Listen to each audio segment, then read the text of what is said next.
कुर्बानी के हवाले से सुने। बहुत सी बातें ऐसी हैं कि बहुत से लोग कुर्बानी खराब कर लेते हैं अपनी। कुर्बानी जब करते हैं तो जब नाम से जिसके होती है तो तरीका क्या है उसका, क्या तरीका है उसका? अच्छा, कितने हिस्से हो सकते हैं? बड़े में 7, कितने? क्या 6 भी हो सकते हैं? तो हो सकते हैं। 4 भी हो सकते हैं, 2 भी हो सकते हैं, 3 भी, यानी 7 तक जितने चाहो हो सकते हैं। समझ में बात आई कि नहीं आई? लेकिन हिस्से सबके बराबर होंगे। अगर 5-5 हजार पड़ रहा तो 5-5 हजार ही पड़ेगा। ये नहीं कि किसी से ज्यादा ले लिया, किसी से अगर कम और ज्यादा कर लिया तो किसी की भी कुर्बानी कबूल नहीं होगी। एक मसला और सुनने पड़ा है। बहुत से लोग कहते हैं कि भाई कुर्बानी होगी तो पाए मैं लूंगा। कहते हैं कि नहीं कहते हैं? और इस पर झगड़े हो जाते हैं। अगर ऐसा कर लिया कि किसी एक को पाया दे दिया आपने तो कुर्बानी समझ लीजिए नहीं होगी। अगर आपने उसको पाया देना है तो या तो सबको बराबर बांट के दो गोश्त, और अगर वो पाए का ख्वाहिशमंद है तो उसके बदले में गोश्त वो कम ले। उससे कहते हैं ना कि मैंने पाला, भाई मेरे घर पे इन्हें 4-5 दिन चारा खाया, अब पाए मुझे दे दियो। 4-5 होते हैं ना लोग हिस्सेदार, तो कहते चलो भाई पाए नहीं दे दो। बात समझ रहे नहीं? बात समझें हतने की नहीं बात समझें। और पाए लेके आदमी चला जाता है ना, या तो सबको बराबर बांटे, और अगर वो पाए का ख्वाहिशमंद है तो उसके बदले में गोश्त कम किया जाएगा उसका। बात समझ में आ रही है कि नहीं आ रही है? हिस्से बराबर जब पैसे के हैं तो गोश्त का भी हिस्सा बराबर। अच्छा, अब जब गोश्त का हिस्सा बराबर हो गया तो अब इसका क्या करें? इसका क्या करें? तो आप सोच रहे हो कि फ्रीज में ले जाकर रख दो, है ना? तो मैं आपको बताऊं, देखिए मसला यह है, अगर आप कुर्बानी का गोश्त मुकम्मल भी इस्तेमाल करना चाहें तो जायज़ है, कर सकते हैं। अगर आपका खर्चा इतना है, आप चाहे मुकम्मल मुझे इस्तेमाल करना, कर सकते हैं।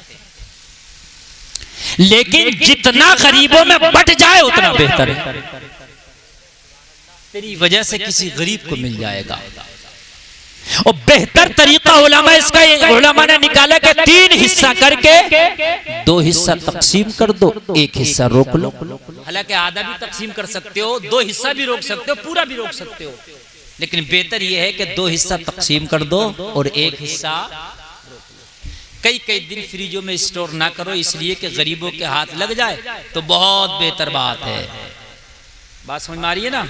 बहुत बेहतर बात। मैंने कुर्बानी से शुरू कर दिया, अब आप सुनिए। और अगर कोई उठ करके जाएगा तो मैं ये समझता हूँ कि मेरी तकरीर को समझ नहीं पा रहा। कुर्बानी, जब तक कुर्बानी का जज्बा नहीं, जब तक कामयाब नहीं। आप कहते हैं हजरत दुआ कर दो मैं कामयाब हो जाऊं, आप कहते हो मौलाना साहब तावीज़ कर दो मैं कामयाब हो जाऊं। लोगों, कुर्बानी का जज्बा पैदा कर लो, खुदा की कसम 100% अल्लाह तुम्हें कामयाबी अता कर देगा। बेशक हक है, 100% कामयाबी अता कर। कुर्बानी कुर्बानी कामयाबी का राज, कुर्बानी बेशक कामयाबी का राज कुर्बानी। आज मैं आपको कामयाबी का राज बताऊंगा। आज मैं हर तरह की कामयाबी का आपको नुस्खा लेकर के जाऊंगा। जब तक कुर्बानी नहीं, जब तक कामयाबी नहीं। हाँ, कुर्बान। हजरत इब्राहिम खलीलुल्लाह, लोगों जरा गौर करो।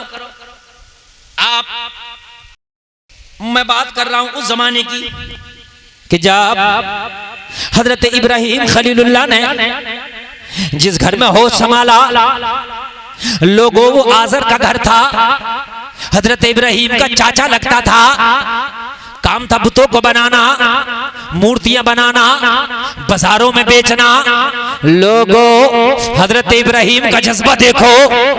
एक दिन मूर्तियां बनाने वाले एक मेले में गए। मेला बहुत बड़ा होता था।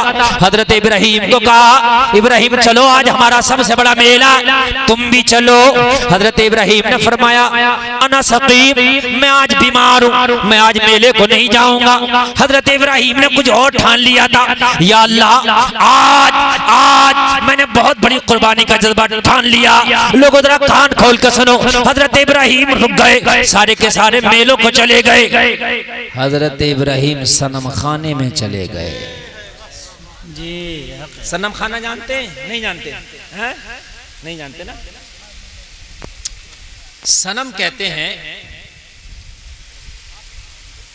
जो पत्थर का तराशा हुआ बुत होता है, वो उसको सनम कहते हैं। समझ रहे हैं? तो वो जो घर था उनका जिसमें बहुत छोटे बड़े बुत थे, वो पूरा सनम खाना था उनका। उस सनम खाने में पहुंच गए। और सनम का एक तर्जमा ये भी है जिससे मोहब्बत की जाए, जिससे दिल लगाया जाए। तो जाहिर सी बात है उन पत्थर की मूर्तियों से वो दिल लगा बैठे थे। उसी सनम खाने में पहुंचे। कुर्बानी। हम तो किसी को बुरा भी कहने तैयार नहीं है दीन के लिए। कहते हैं कहीं वो नाराज ना हो जाए, मेरा बोतल ना फिसल जाए, ये नाराज ना हो जाए। कान खोल के सुन लो, अगर दीन के कोई खिलाफ है तो उसकी मुखालफत कर, चाहे दुनिया नाराज हो जाए तो उससे तेरा नबी और तेरा रब नाराज ना हो। बुराई लेने तैयार नहीं है आज का आदमी। बुरा नहीं कह रहा, अरे मेरे भाई अगर कोई गलत काम कर रहा तो उसकी मुखालफत कर, वो तुझसे नाराज भी हो जाए तो होने दे, इसलिए कि ये भी कुर्बानी है। हजरत इब्राहिम ने देखा सनम खाने में लाइन से सारे सनम लगे हैं, खड़े हैं। कुल्हाड़ा लिया और एक एक की खैरियत लेना शुरू कर दी। कुल्हाड़े से हजरत इब्राहिम ने सबका कीमा बना दिया। अकेले अकेले और सबका क्या कर दिया? कीमा सबका बना दिया। तवज्जो करें तो सबको तहस नहस कर दिया हजरत इब्राहिम ने। जो सबसे बड़ा था उसी को छोड़ दिया और उसके कांधे पर कुल्हाड़ा रख दिया। और आप दरवाजा बंद करके सनम खाने से निकल आए। अब जब ये मेले से सब लोग वापस आए, 18वें पारे का मैं तर्जमा सुना रहा हूं आपको। हाँ, ये 18वें पारे में पूरा जिक्र है। जब 5वें रुकू से आगे चलेंगे आप तो। सबने देखा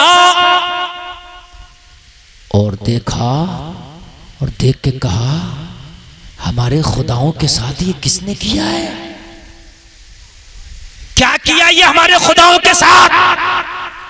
किसने किया? तो लोगों ने कहा, कालू समेना फतन यज़कुरुहुम यक़ालु लहू इब्राहिम, हमने इब्राहिम नाम के एक नौजवान को इनका जिक्र करते सुना था, कहीं ये उसी का काम तो नहीं है? वही जिक्र करता था कि भाई इनको क्यों मानते हो, क्या करते हो? चलो इब्राहिम के पास। हजरत इब्राहिम के पास पहुंचे तो कहा, इब्राहिम क्या हमारे खुदाओं के साथ ये तुमने किया है? कालू आंता फालता बिआली हतीना या इब्राहिम, ए इब्राहिम क्या हमारे खुदाओं के साथ ये तुमने किया? हजरत इब्राहिम ने फरमाया, काला बल फ़अलहु कबीरुहुम हाज़ा फ़स्अलूहुम इन कानू यंतिकून। हमसे क्यों पूछ रहे हो? जिसके कांधे पे कुल्हाड़ी रखी है उसने ही किया, पूछो अगर वो बोले तो। हमसे क्यों पूछ रहे हो? इससे पूछे जिसका कांधे पे कुल्हाड़ी रखी है, इसी का काम होगा। कुल्हाड़ी भी है इसके कांधे पे। सबके सब हक्का बक्का रह गए, नबी नबी होता है। कहने लगे, इब्राहिम कैसी बात कर रहे हो? ये पत्थर का होके इनको कैसे तोड़ देगा? ये पत्थर का होके कैसे कुल्हाड़ी चलाएगा? ये पत्थर का होके कैसे इन्हें तोड़ देगा? हजरत इब्राहिम ने फरमाया, जब ये पत्थर का होके कुल्हाड़ी नहीं चला सकता तो ये पत्थर का होके तुम्हें खाना कैसे दे सकता है? तुम्हें शिफा कैसे दे सकता है? बीमारियों से निजात कैसे दे सकता है? परेशानियों में मदद कैसे कर सकता है? अरे जब ये पत्थर का बोल नहीं सकता तो ये पत्थर का खुदा कैसे हो सकता है? नारे तकबीर, नारे रिसालत, मसलके आला हजरत मुफ्ती गुलफाम रामपुरी साहिब क़िबला। हाय हाय, जोर से बोलो ना यार, सुभान अल्लाह। अब सबके सब खामोश रह गए, जो मानते थे वो भी खामोश रह गए। लोगों कान खोल के सुनो, जिन्होंने बनाया था वो भी खामोश रह गए। बात तो सही है, जो बोल नहीं सकता वो खुदा कैसे हो सकता है? जो कुल्हाड़ी नहीं चला सकता वो खाना कैसे दे सकता है? जो इनकी हिफाजत नहीं कर सकता वो तुम्हारी हिफाजत कैसे कर सकता? जो अपने पास वालों की नहीं कर सकता वो दूर वालों की कैसे कर देगा? है? बात सही है कि नहीं है? बात समझ में आ गई बहुत सौ के बात तो सही है इब्राहिम की, मगर मुखालफत शुरू हो गई यहां से। मुखालफत मगर होने दो। बन के फानूस जिसकी हिफाजत हवा करे, वो शमा क्या बुझे जिसे रोशन खुदा करे।